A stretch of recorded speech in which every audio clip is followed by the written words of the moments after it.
Swayam Prabha. Digital India. Educated India.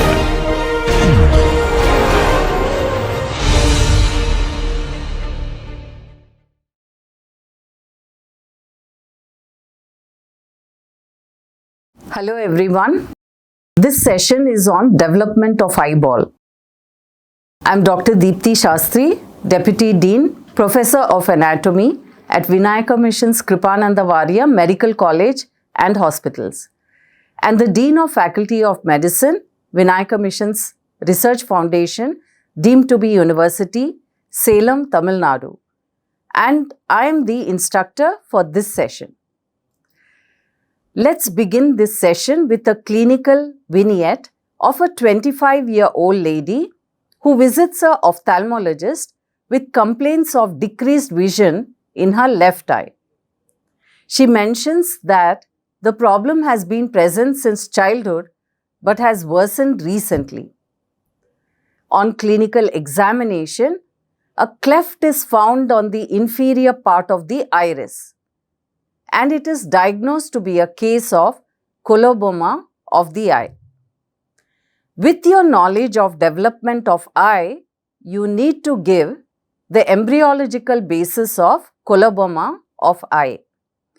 To understand the embryological basis of clinical conditions of the eye, you need to understand the development of eyeball. The objectives of this session are, by the end of the session, you will be able to mention the sources of development of eyeball, describe the development of retina and optic nerve, describe the development of iris, choroid and ciliary body, describe the development of cornea and sclera, describe the development of aqueous chambers, describe the development of lens, describe the development of vitreous body, and explain the congenital anomalies of eyeball. Let me give a brief introduction of the layers of eyeball first. The eyeball consists of 3 layers from outside to inside. The outer layer consists of the cornea and the sclera. The middle layer consists of choroid, iris and ciliary body. The inner layer consists of pigmented and neural layers of retina. The eyeball also consists of anterior and posterior chambers filled with a fluid called as aqueous humor. It consists of lens, vitreous body and the optic nerve. The eyes are derived from 4 sources: the new ectoderm of prosencephalon, the overlying surface ectoderm, mesoderm that lies between these 2 layers, and neural crest cells which migrate into the mesenchyme. A little more in detail about the 4 sources. The new ectoderm of prosencephalon forms optic vesicle. Optic vesicle forms the retina, posterior part of the iris and the optic nerve. The overlying surface ectoderm forms the lens placode, which forms the lens. The surface ectoderm also gives rise to the corneal epithelium. The mesoderm which surrounds the developing eye forms the fibrous and vascular coats of the eyeball.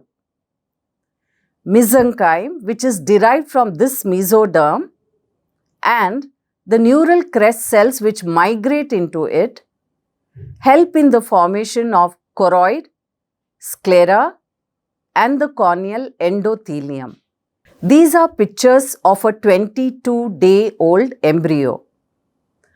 In a 22-day-old embryo, the developing eyes appear as shallow optic grooves on either side of prosencephalon in the region of diencephalon. prosencephalon divides into telencephalon and diencephalon. Telencephalon forms cerebrum, while diencephalon gives rise to thalamus, hypothalamus, epithalamus and metathalamus. The optic grooves develop in the region of this diencephalon. The optic grooves evaginate into the surrounding mesenchyme as hollow diverticula called as optic vesicles. The optic vesicles come in contact with the surface ectoderm. Surface ectoderm thickens to form the lens placode. Continuing with the development of optic cup and lens vesicle, the optic vesicles begin to invaginate and they form a double-walled optic cup. As the optic cups grow, their connection with the prosencephalon becomes constricted and it forms hollow optic stalks. The invagination of optic cup extends onto the inferior surface of optic cup and the optic stalk to form the choroid fissure.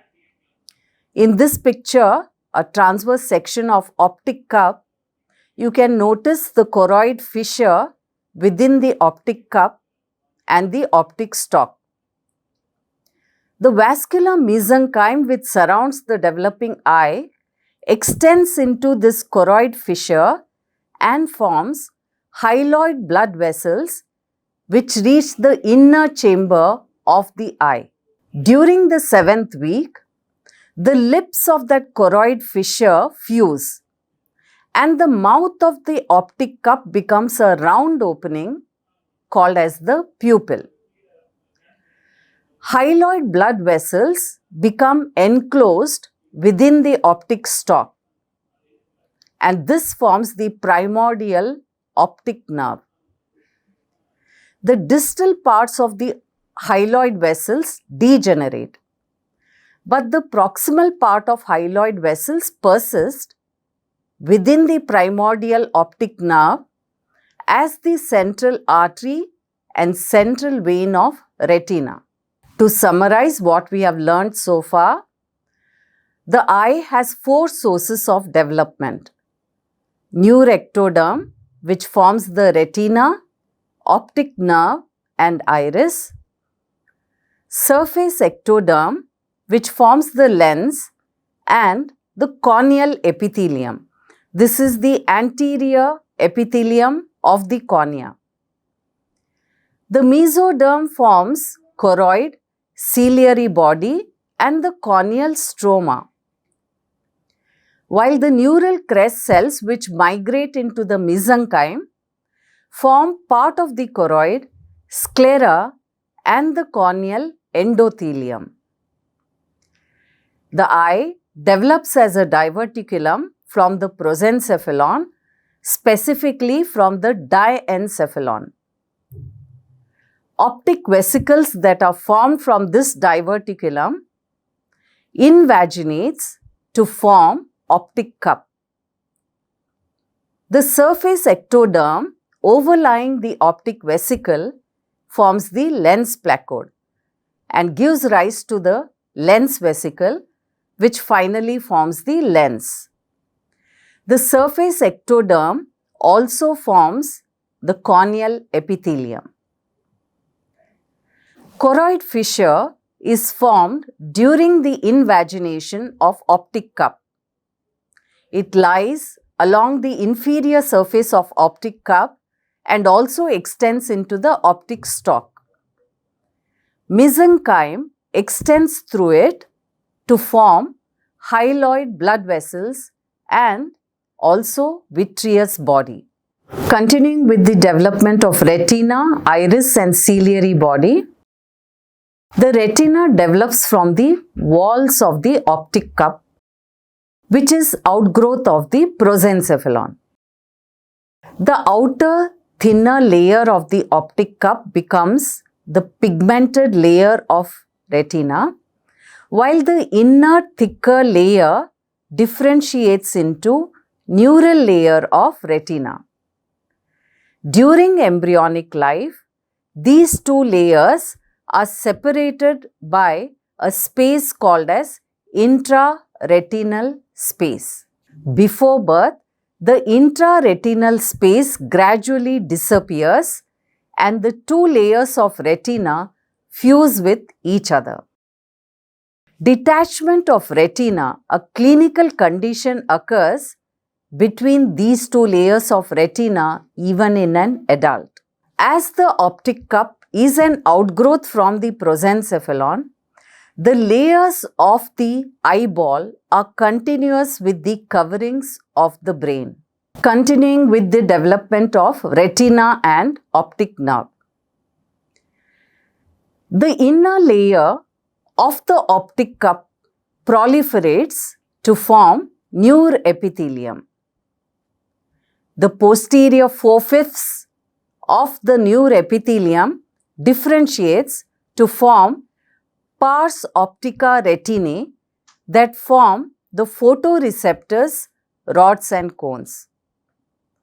The adjacent layer, called as mantle layer, gives rise to the other cells in the retina, that is bipolar neurons, supporting cells and ganglion cells. The axons of these ganglion cells converge towards the optic stalk, and this helps in the formation of optic nerve. We have seen earlier that hyaloid vessels have entered the optic stalk through the choroid fissure, and these form central artery and vein of retina, and these lie within the optic nerve. At this stage, the inner and outer walls of the optic stalk fuse. The cells in the inner layer form a network of neuroglia that support the optic nerve. The center of the optic nerve has portions of the hyaloid vessels which form the central artery and vein of retina. On the outside, the optic stalk is surrounded by vascular mesenchyme, which is continuous with the choroid anteriorly and the pia arachnoid matter posteriorly. Surrounding the optic stalk, outside the vascular mesenchyme, is the fibrous layer, which is continuous with the sclera anteriorly and the dura mater posteriorly. We are done with the posterior 4/5 of the optic cup. Now let us look at the anterior 1/5 of the inner layer of optic cup. The anterior 1/5 of inner layer of optic cup gives rise to the iris and ciliary body. It remains as one cell layer thick and is called as pars ceca retinae. Pars ceca retinae divides into pars iridica retinae and pars ciliaris retinae. Pars iridica retinae gives rise to the inner layer of the iris, while the pars ciliaris retinae forms the ciliary body. The iris, development of iris. The iris develops from the rim of the optic cup that grows inwards, partially covering the lens. The epithelium of iris represents both the layers of the optic cup. It is continuous with the double-layered epithelium of ciliary body and with both the pigmented and neural layers of retina. The mesenchyme, that is in between the surface ectoderm and the optic cup, form the stroma of iris after migration of neural crest cells into it. There are two muscles in the iris which control the size of the pupil, sphincter pupillae and dilator pupillae. They develop from the neuroectoderm of the optic cup in the mesenchymal layer. These are the only two muscles in the body which develop from new rectoderm. All other muscles in the body develop from mesoderm. Development of ciliary body. The ciliary body, as we have seen, develops from pars ciliaris retinae and has an outer pigmented layer, but no neural elements are present in its inner layer. Ciliaris muscle and suspensory ligament which connect the ciliary body to the lens develop from the surrounding mesoderm. Now let us look at the development of lens. The optic vesicles come in contact with the surface ectoderm which thickens to form the lens placode, as we have seen earlier. The lens placode invaginates below the surface ectoderm and develops into a lens vesicle. During the 5th week of development, the lens vesicle loses contact with the surface ectoderm and lies in the mouth of the optic cup.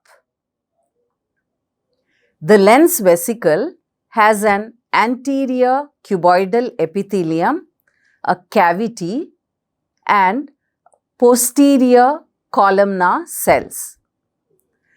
The anterior cuboidal epithelium forms the subcapsular epithelium of lens. The tall columnar cells of the posterior wall elongate anteriorly, close the cavity of the lens, and form transparent primary lens fibers. The primary lens fibers, as I mentioned earlier, grow towards the anterior wall of the lens and obliterate the cavity of lens vesicle. These primary lens fibers last a lifetime, but the cells in the equatorial zone of the lens, midway between the anterior and posterior poles of the lens, which are initially cuboidal, they elongate, they lose their nuclei and become secondary lens fibers.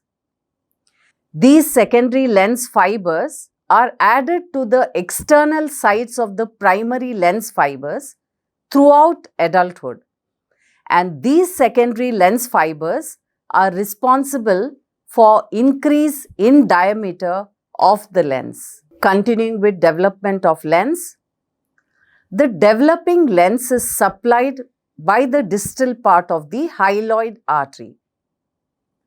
When this part of the artery degenerates, the lens becomes avascular and it receives nutrition by diffusion from aqueous humor anteriorly and vitreous humor posteriorly. Initially, the lens is invested by a vascular mesenchymal layer called as tunica vasculosa lentis. The anterior part of tunica vasculosa lentis is called as pupillary membrane. Both these membranes degenerate when the hyaloid artery degenerates. To summarize what we have learned so far, the optic cup has an outer layer and inner layer. The outer layer forms the pigmented layer of retina, choroid, and iris, while the inner layer forms neural layer of retina, iris, and ciliary body. Ciliaris and suspensory ligaments, which belong to the ciliary body, develop from mesenchyme. The muscles in the iris, sphincter pupillae and dilator pupillae, are developed from new rectoderm. They are the only muscles in the body which develop from neuroectoderm. The mesenchyme, which surrounds the developing eye, develops into an inner vascular layer which forms most of the choroid, and it also forms the outer fibrous layer which forms the sclera. The surface ectoderm over the optic vesicle forms the lens placode, and it gives rise to lens vesicle which forms the lens. Surface ectoderm also gives rise to the anterior epithelium of cornea. The primary lens fibers are formed from the columnar cells in the posterior wall of lens, while the secondary lens fibers are developed by elongated cuboidal cells which are present in the equatorial zone of lens. They increase the diameter of lens.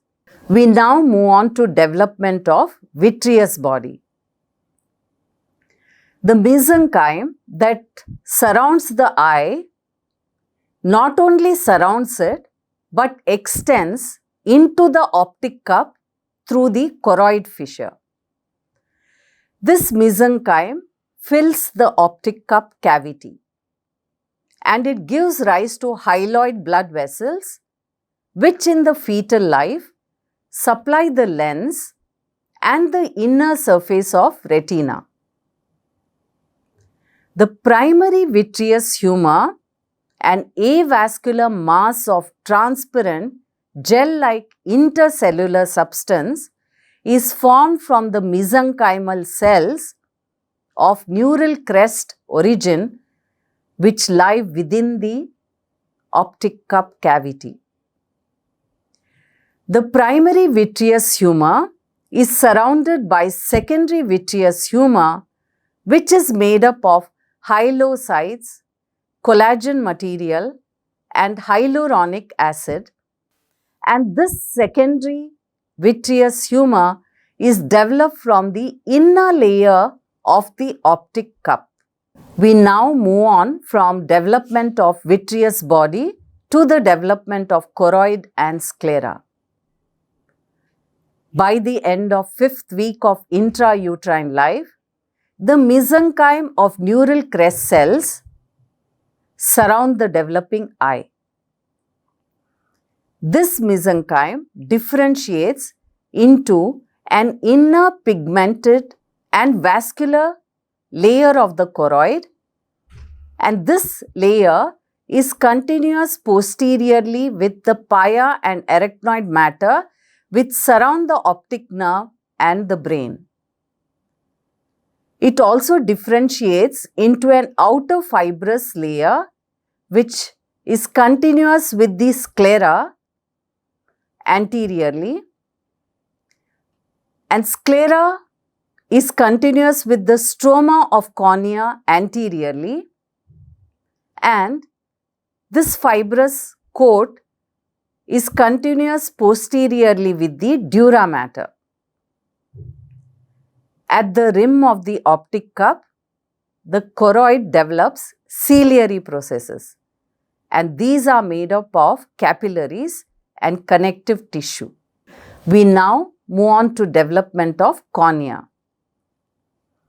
The lens vesicle induces the surface ectoderm to form a transparent avascular stratified anterior epithelium of the cornea. The stroma of cornea, as we have seen, develops from the mesenchyme surrounding the developing eye, and it is continuous with the sclera and the dura mater around the optic nerve and the brain. The corneal endothelium is formed from neural crest cells that migrate into the mesenchyme from the region of rim of optic cup.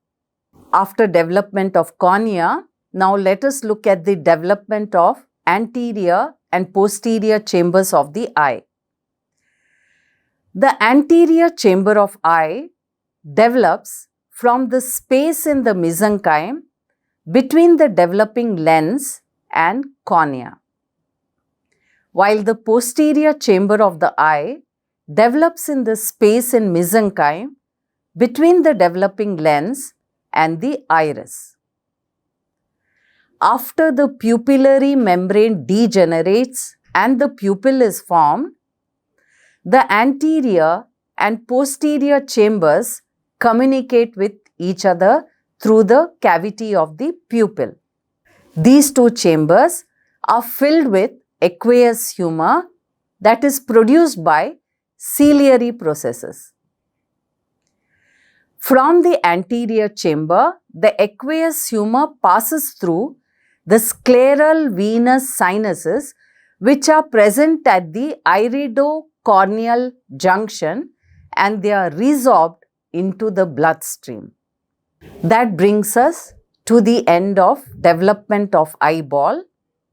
Now let us discuss the clinical vignette I began with of a 25-year-old lady who visits an ophthalmologist with complaints of decreased vision in her left eye. And she mentions that the problem has been present since childhood but has worsened recently.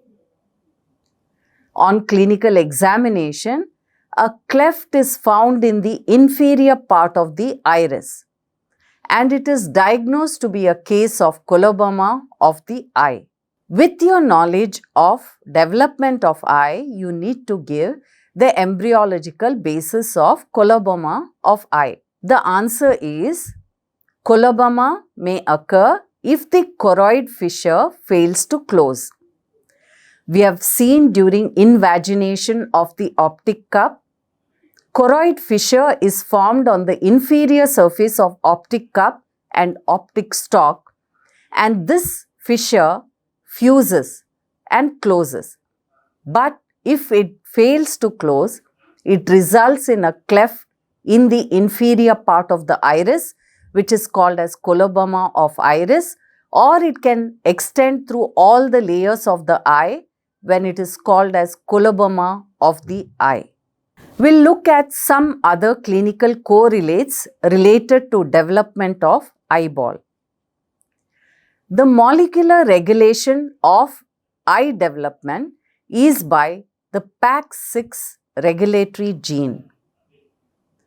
Mutation in the PAX6 gene can cause several congenital anomalies in the eye, like microphthalmia, which is a term used for small-sized eye. Anophthalmia is the absence of eye. Aphakia is absence of lens, and aniridia is absence of iris. So, mutation of PAX6 gene can result in all these congenital anomalies of the eye. This illustration is of cyclops with synophthalmia. Cyclops means the two eyes are fused together to form a single median eye. Synophthalmia is fusion of the two eyes, and cyclops is a term used for a single median eye. In this individual, the nose is not below the eye, instead it lies above the eye and has no nostrils, and this is called as proboscis. The other congenital anomaly of eye is congenital cataract, which occurs in the lens of children who are born to mothers suffering from rubella during the antenatal period. We have seen during development of lens that for a short period during development, the pupillary membrane covers the anterior surface of lens, and it usually degenerates when the distal part of hyaloid artery degenerates.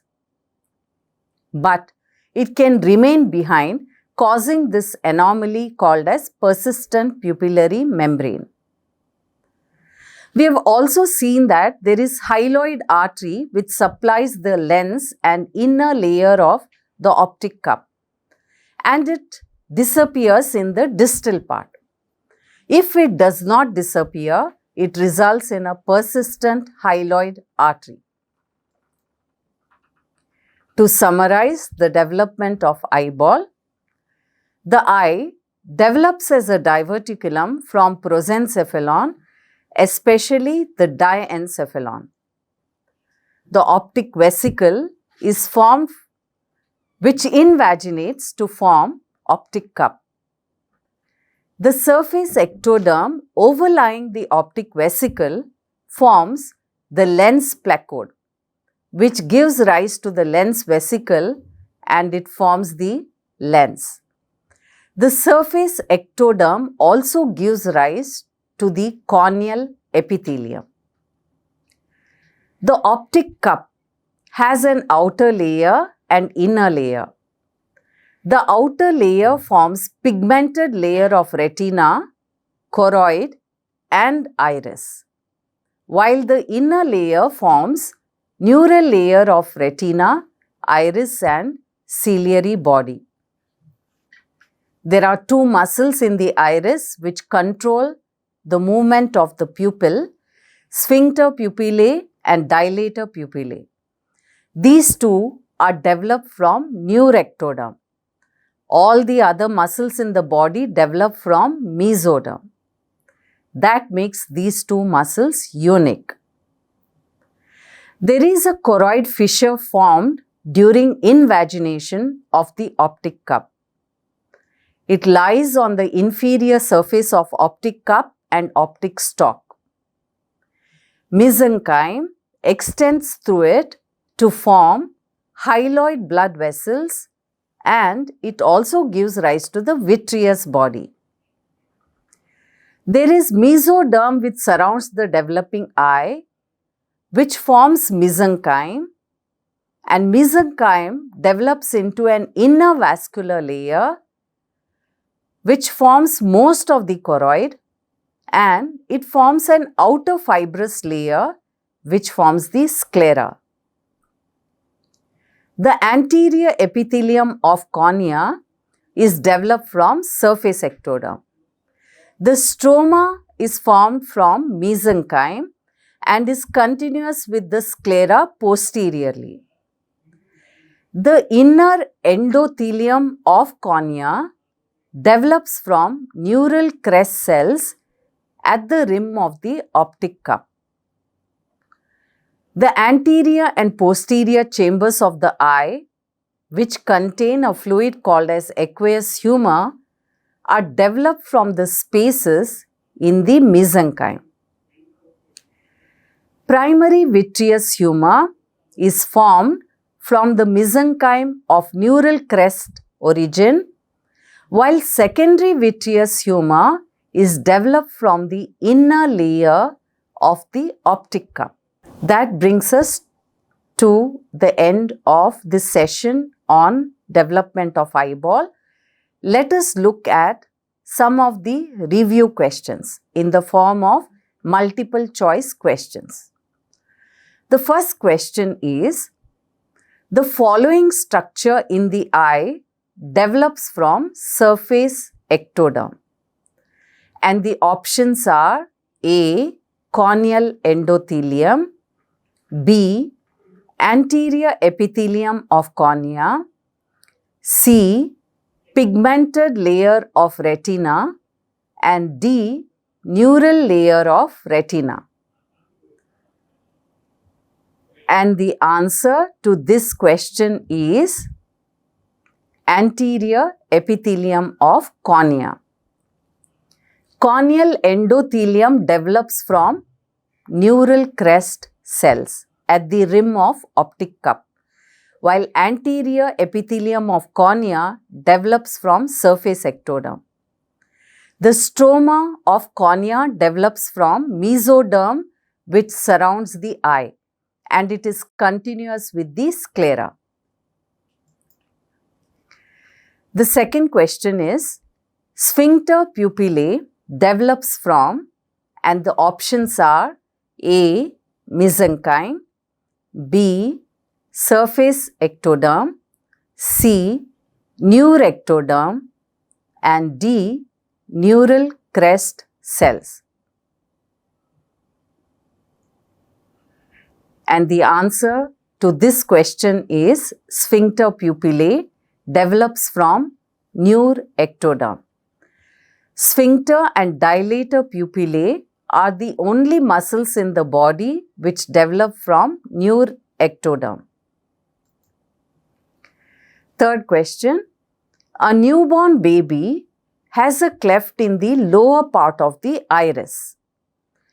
The embryological basis of the condition is, and the options are A.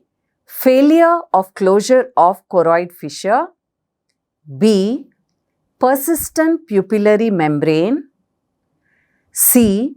persistent hyaloid blood vessels, and D. enlarged intraretinal space.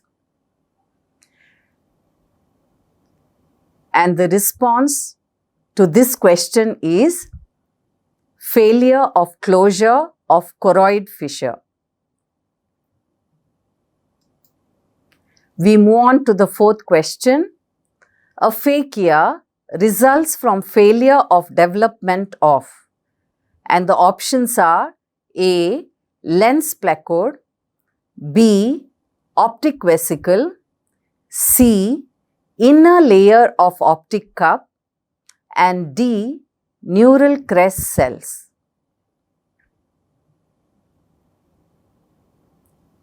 And the answer is A. lens placode. Aphakia is the absence of lens, which occurs due to mutation of the PAX6 regulatory gene. Lens is absent in the absence of development of lens placode. We come to the last question. Cuboidal cells at the equatorial zone of lens form, and the options are A. primary lens fibers, B. subcapsular lens epithelium, C. secondary lens fibers, and D. hyaloid canal.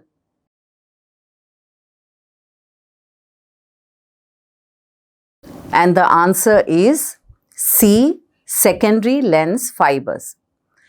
Primary lens fibers are formed by the columnar epithelium in the posterior wall of the developing lens. Subcapsular lens epithelium is formed by the anterior epithelium of developing lens, while hyaloid canal develops in the distal part of the hyaloid vessels when they degenerate. So, the answer to this question, cuboidal cells at the equatorial zone of lens form secondary lens fibers. And this is the end of the topic. Thank you.